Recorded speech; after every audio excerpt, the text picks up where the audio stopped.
biasanya kita itu pada umumnya berdoa rosario, Salam Maria, Bunda Maria. Tetapi di sini kok ada doa devosi Santo Yusuf. Dan ciri khasnya kalungnya rosario ini bukan Bunda Maria tetapi Santo Yusuf. Nah, di sini saya tertarik karena Santo Yusuf di dalam Alkitab itu kurang begitu dikenal ya. Memang ada tetapi tidak terlalu lebih ditonjolkan. Nah, saya tertarik dengan doa Salam Yusuf ini karena apa? Bapak Santo Yusuf yang bijaksana, rendah hati, begitu tulus, dan beliau itu sangat bijaksana menurut saya. Ketika saya mengenal mengikuti devosi Santo Yusuf ini, saya tergerak hatinya. Ternyata Bapak Santo Yusuf ini pelindung gereja dan pelindung keluarga-keluarga.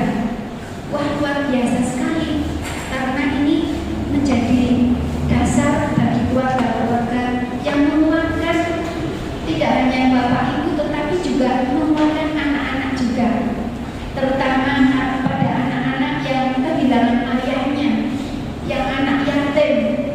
Dia butuh pegangan hidup karena sosok seorang ayah itu sebetulnya menjadi andalan ya.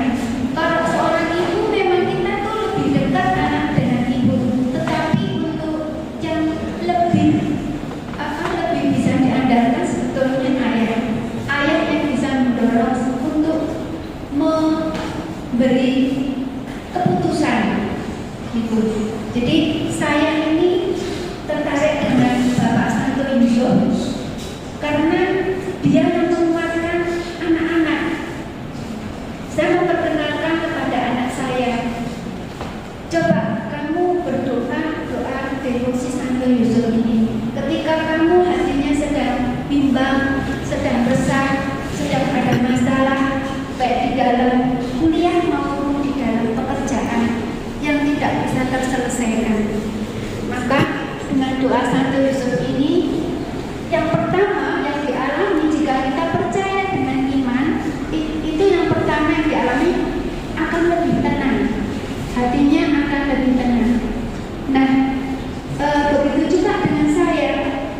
Ketika saya bangun tidur, itu saya tidak hanya berdoa Bapa Kami Salam Maria, tetapi juga berdoa devosi Santo Yusuf ini. Kata-kata di dalam doa Salam Yusuf ini sungguh-sungguh mengenal. Nanti kurator bisa memiliki untuk yang tertarik. Semoga aja semua bisa merasakan doa Santo Yusuf ini sangat manjur sekali doanya. Tidak hanya untuk untuk permintaan, tetapi juga kita bisa mendoakan orang lain. Seperti saya mendoakan kepada orang-orang yang putus asa, ya, yang menderita karena ditinggal ayahnya, ditinggal ibunya. Nah, ini sangat bagus sekali doa devosi Santo Yusuf ini, sangat menguatkan iman. Ya, jadi hatinya itu bisa lebih tenang, lebih damai. Semoga aja bisa dirasakan oleh kurator, suster, dan para awas dan mahasiswa di sini. Nah, kemudian saya akan bersaksi mengenai apa yang saya alami. Saya mengimani Injil di Matius bab 14 ayat 14. Bunyinya seperti ini.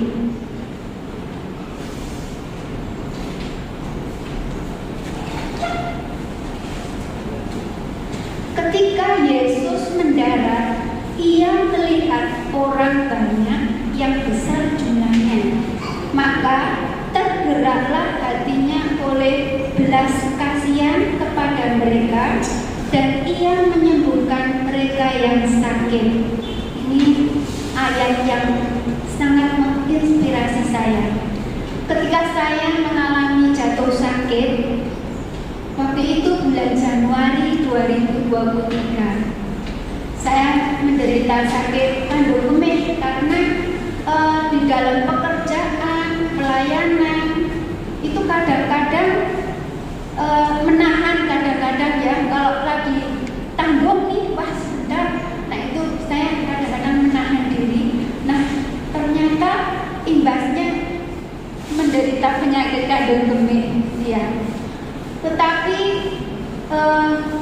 ketika saya menderita sakit kandung kemih ini, saya berobat ke dokter, dan dokter itu memvonis saya, ibu terkena penyakit ginjal. Waduh, bayangkan penyakit ginjal itu membutuhkan biaya banyak untuk berobat ya. Kemudian pertama kali yang saya pegang adalah berdoa. Doa orang yang benar, yang kuasa, itu yang saya terngiang-ngiang di dalam hati dan pikiran saya. Yang pertama itu melalui doa Santo Yusuf ini, Bapa, aku ini hamba, aku ini anakmu. Saya percaya Engkau ketika menggendong putranya Yesus, Engkau pun juga akan menggendong saya sebagai anak. Ketika saya jatuh sakit, saya mohon pertolongan dan perlindungan-Mu. Nah, disitulah ketika saya berobat, dokter itu menyarankan saya untuk melakukan CT scan. Nah, biaya CT scan itu sangat mahal. Pada tahun ini hampir 5 juta. Nah, saya pikir, aduh, dana dari mana uang segitu? Belum juga obatnya dan lain sebagainya. Nah, lalu saya hanya mengandalkan Tuhan pertama. Saya hanya bisa melakukan USG aja supaya enggak penasaran ya, apa itu betul, apa mungkin barangkali dokter salah diagnosa, mungkin juga bisa. Karena selama ini saya nggak pernah neko-neko makan yang macam-macam, apalagi jeroan nggak pernah suka. Ya, mungkin flatter ya yang masih muda-muda, kesukaannya jeroan, dan itu jeroan yang paling enak. Iya. Dan saya bertahan 1 tahun dengan minum obat yang ada. Sederhana sekali, saya hanya minum obat yang diberikan dokter secukupnya, tapi saya tidak melakukan CT scan itu. Setelah waktu saya diberi waktu 1 tahun masih bertahan hidup ya. Kemudian Januari 2024, kok ya saya heran, kok jatuhnya tuh Januari pas lahiran saya. Apa yang keliru? Saya bertanya-tanya dengan komunitas, apa yang keliru sebetulnya. Komunitas bilang, mungkin kamu waktu lahir kurang selamatan. Ya udah, saya nggak percaya itu, tetapi semua hanya karena Tuhan punya rencana yang baik untuk saya. Nah, kemudian 2024 saya kambuh lagi kandung kemihnya. Ya Tuhan, Bunda Maria, Bapak Santo Yusuf, apa yang harus saya lakukan? Kalau memang saya itu sudah wayangnya, ya sudah, saya menerima dengan tulus. Tetapi jika Engkau masih membutuhkan aku untuk melayani, saya akan bersedia mengabdi kepadamu. Itu pedoman saya seperti itu. Nah, saya berdoa Santo Yusuf ini setiap pagi dan malam ya, dengan kepasrahan saya. Kemudian saya itu tiba-tiba ada yang berempati kepada saya, menyalurkan dana di mana-mana, banyak sekali, dari komunitas devosan maupun dari komunitas prodiakon, kemudian dari lingkungan wilayah dan bahkan paroki. Itu banyak membantu saya. Kemudian akhirnya saya bisa melakukan CT scan. Tetapi dengan CT scan itu saya tetap mengandalkan Tuhan. Tuhan, semoga CT scan saya hasilnya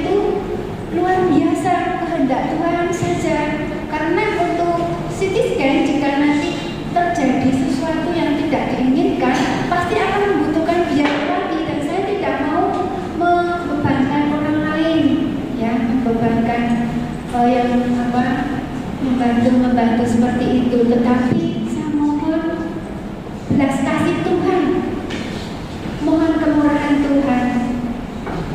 Waktu ketika di CT scan itu masuk di ruangan dingin, seorang diri hanya mendengar suara mesin-mesin. Wah, itu semakin deg-degan ya. Tapi di dalam ruangan itu saya berpasrah diri pada Tuhan dan kepada Bapak Santo Yusuf. Saya berdoa itu sepanjang CT scan itu berjalan 40 menit, tetapi Tuhan memberi kemurahan 30 menit selesai. Kemudian hasilnya saya diberitahu mendapatkan hasil CT scan itu. Saya langsung ke dokter, apa yang hasilnya untuk ginjal saya, dokter. Kemudian dokternya membacakan, oh, ibu luar biasa, di dalam ginjal ibu kok ternyata bersih ya. Nah, puji Tuhan, ini merupakan benar-benar mujizat buat saya. Saya nggak bisa membayangkan kalau ginjal saya itu banyak sekali batu-batunya. Waduh, nanti butuh biaya lagi dan saya nggak bisa melayani.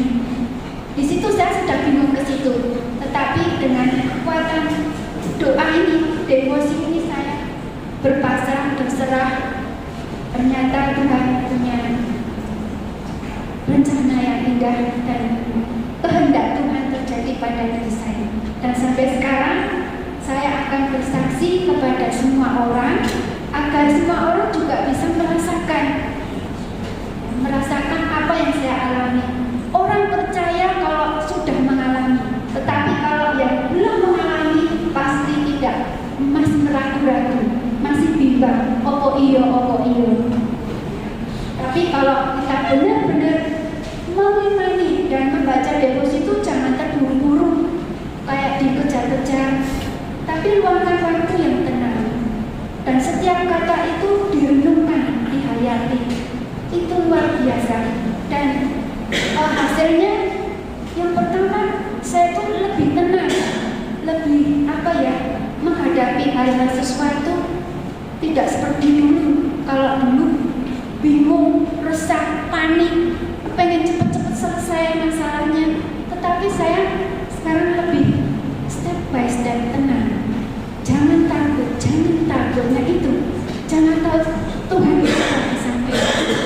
Nah di situ kemudian saya membagikan devosi ini kepada orang-orang juga, dan devosi ini sudah sampai di Jakarta, yaitu di Tangerang. Puji Tuhan, di sana sudah ada pengikut berdevosi, ada sejumlah kira-kira 10 sampai 20 orang yang saya juga sudah membagikan ini, agar mereka juga merasakan semua kesulitan apapun di dunia ini selalu ada jalan.